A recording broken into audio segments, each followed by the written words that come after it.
2025 वर्ष बहुतेक जगाप्रमाणे भारतासाठीही आणि महाराष्ट्रासाठी चांगलं जात नाही असं दिसून येत आहे. अनेक दुर्घटनांनी 2025 वर्ष भरलेलं आहे.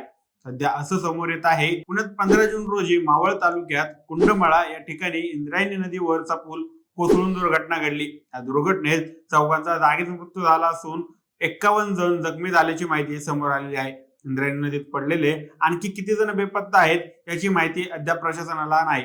मात्र आणखी 2 ते 3 जण बेपत्ता असल्याची शक्यता वर्तवली जात आहे. त्यांच्यासाठी एनडीआरएफ कडून शोध घेतला जात आहे. यामुळे या दुर्घटनेतील मृतांचा आकडा वाढण्याची भीती वर्तवली जात आहे. रविवारी 15 जून रोजी एनडीआरएफ कडून रात्रीपर्यंत इंद्रायणी नदीत बचाव कार्य सुरू होतं, पण रात्रीच्या वेळी अंधार झाला असल्याने बचाव कार्य थांबवण्यात आलं. सोमवारी 16 जून पासून पुन्हा बचाव कार्य सुरू करण्याची माहिती समोर आलेली आहे. यामध्ये मृतांचा आकडा वाढण्याची शक्यता आहे. हा संपूर्ण व्हिडिओ पाहण्यासाठी दैनिक राज्य लोकतंत्रच्या युट्यूब चॅनलला लगेच सबस्क्राईब करा. व्हिडिओ कसा वाटला खाली कमेंट बॉक्स मध्ये आम्हाला नक्की कळवा. धन्यवाद.